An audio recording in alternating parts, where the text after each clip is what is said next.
Y dentro de las patologías de mediastino, básicamente van a hablarte de tumores, ¿ya? De tumores. Nada más. En el caso de los tumores, quiero recordarte que nosotros trabajamos mucho con los timomas. En Perú, el timoma es lo que más vemos. Ese es en Perú. Y el tumor neurogénico, lo que más vemos en el mundo. En el Perú esto lo maneja el cirujano de tórax y en el mundo esto lo maneja el neurocirujano. Pero lógicamente llama al cirujano de tórax para que le haga la apertura de la toracotomía, para hacerle la apertura a la parte posterior. O sea, definitivamente esa es la forma como se trabaja. Ahora, lógicamente la gente tiene que manejar un poquito de conceptos cuando habla de timoma, porque cuando uno ve la estructura, ustedes dense cuenta, nosotros a la altura más o menos de T4 diferenciamos lo que es mediastino superior de mediastino inferior, ¿correcto? Y dividimos el mediastino en anterior, medio y posterior basado en el corazón. Todo lo que está delante del corazón es mediastino anterior, todo lo que está en el corazón propiamente mediastino medio y todo lo que está atrás es mediastino posterior. El tumor neurogénico es más de mediastino posterior y es el tumor de mediastino más frecuente del mundo. Acá en Perú no lo diagnosticamos tanto. En cambio, ustedes van a ver que el timoma propiamente, se forma en toda esta zona del timo, crece hacia el mediastino anterior y el mediastino superior. Entonces, para eso ustedes tienen que recordar algunos conceptos del timo, que es importante saber, ¿no? Entonces, que el timo tiene algunas características bien llamativas, por eso que te toca un poquito más de timoma, ¿no? Para que lo recuerdes. Porque cuando uno habla de patología, ustedes van a hablar de las famosas TED, ¿no? O masas, ¿no? Masas mediastinales, ¿no? O sea, vamos a hablar de masas más que de tumores. Acá, masas mediastinales, tenemos el timoma, ¿sí? Tenemos los famosos terribles linfomas, porque son llamativos y escandalosos. Tenemos los teratomas, ya, que ustedes podrían presentar, o las tiroides crecidas en el bocio, ¿no?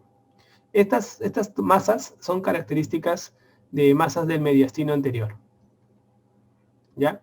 Pero nosotros en general cuando nos preguntan patología mediastinal nos acordamos de timoma. Acuérdense ustedes que el timo es importante porque ayuda a madurar, esto madura y diferencia los linfocitos T. Es para eso lo más importante el timo, ¿no? ¿Por qué sirve el timo? Para eso, nada más, todo lo demás es floro, ¿sí? Acuérdense que los niños involuciona al año. O sea, en los niños ya después del año comienza un poco el proceso de involución. Y en adultos, lógicamente, la involución está asociada a la edad. Pues más de gente de 18 años ya timo no vas a tenerlo, ¿no?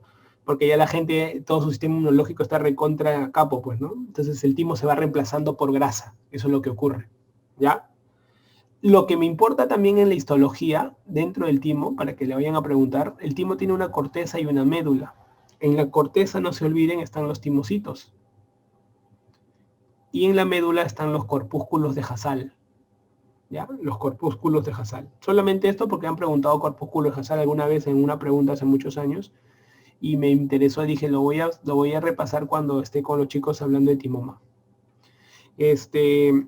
Y acuérdense, ¿se acuerdan ustedes de qué bolsa faríngea sale el timo? ¿De qué bolsa faríngea? ¿Se acuerdan? ¿Alguno de ustedes? ¿Algún fanático de la embriología?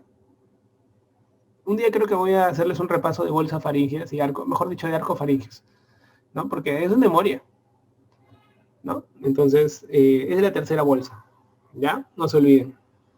Y acuérdense, que estas células van a originar el timoma. El timoma es un tumor de células epiteliales, ¿no? Esto nosotros me acuerdo en mi primera cirugía, cuando hicimos cuando yo era R3, me acuerdo, le abrían el pecho, el esternón para sacar el timoma, era una cirugía muy cruenta, ¿no? Entonces, cuando era R5 hice el maratón de timomas, me hice unos 7, 8 timomas por toracoscopía sacando el timo por una incisión de 2 centímetros, ¿no? Y ahí servía mucho el manejo laparoscópico que se trabajaba, ¿no? Y lo más bacán de todo era porque tú veías un paciente tirado en ventilación mecánica con miastenia gravis, maldito, y le quitabas el timo y al día siguiente la veías tomando su caldo de sopa en la UCI. Y era alucinante. Y cuando esa mujer había estado en ventilación mecánica 2, 3 semanas, y entonces eso es muy importante, ¿no? Para que lo puedan tener en cuenta. En el caso del timoma, se asocia mucho con enfermedades, con la miastenia gravis, por ejemplo, ¿no? La miastenia gravis, por ejemplo, la aplasia de glóbulos rojos también. Nosotros vemos miastenia gravis bastante. Es lo más frecuente, así que eso es lo que te va a venir en el examen, ¿ya? Normalmente no da síntomas un timoma, no da síntomas, es asintomático, se ve incidentalmente. La mayoría de veces uno lo diagnostica de manera, como no da síntomas, lo diagnostica de manera incidental, ¿ya? Y cuando da síntomas, un timoma generalmente lo hace entre los 40 y 60 años, por si acaso, ¿ya? Y puede haber síntomas torácicos en un timoma.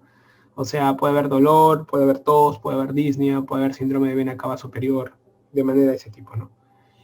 Nosotros nos planteamos bastante cuando vemos timoma porque queremos tener que diferenciarlo con el cáncer tímico. El cáncer tímico es más agresivo y hace invasión. O sea, invade estructuras, ¿sí? La cirugía es básicamente quitarla. O sea, la cirugía es extirpación, nada más. Si puedes mínimamente invasiva, me gusta. Luego le metes quimio más radio, ¿no? Pero acuérdense, la causa más frecuente de cirugía en timoma es pacientes que están asociados con miastenia gravis que no responden bien a la terapia. Entonces, estos pacientes que tienen timoma y vienen miastenia y no mejoran con la terapia, para sacarlo del ventilador mecánico, le sacamos el timo y van a ver la respuesta brutal que tiene. Si el paciente debutara con un timoma y que lógicamente no tiene un cuadro de miastenia gravis, la mayoría de las causas de veces es sintomático, no da síntomas. Y cuando debutara con síntomas, hace cuadros de compresión, hace cuadros de estímulo respiratorio, por ejemplo, tipo tos, hace cuadros de disnea, dolor podría haber, hasta por compresión hace un síndrome de vena cava superior. ¿Ya? Entonces, por ahí podría darte, ¿no? Pero nosotros siempre tenemos que tratar de darle el tratamiento. La terapia es operarlo. Todo timoma que ves, timoma que sale. La cirugía es la terapia más importante. Operarlo. Hacemos videotoracoscopía, abordaje bastante interesante. Así como la paroscopía cuando te quitan el apéndice, ¿no has visto? Igualito, pero en tórax, imagínate, lo pelamos todo el corazón. Nos dejamos peladito todo el corazoncito.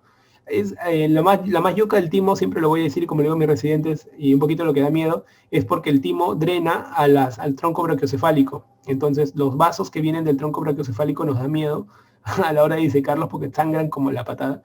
Entonces, ahí le comenzamos a poner los clips y luego nos los llevamos. Siempre tenemos que limpiar todo el timo, todo, el lado derecho, el lado izquierdo. ¿Por qué? Porque si tú dejas residuo, no mejora el paciente, es otra pepa también. Porque cuando yo estaba, por ejemplo, yo me acuerdo de mis primeros timos que hacía, sacaba y el paciente, la primera vez que lo hice, el paciente no mejoró en nada, ¿no? Y cuando le tomé la tomografía de control, me quedaba todo el óvulo del lado derecho. Entonces dije, tamal. Entonces lo metimos de nuevo y le sacamos todo ese lóbulo, y ahí entendimos el concepto de que sí tienes que quitar todo. ¿Por qué? Porque te da más chamba, disecas más, pues aprendes, pues. Es el camino del éxito, de que cada error cuenta mucho en la diferencia de tu trabajo. ¿Ok? Muy bien, muchachos.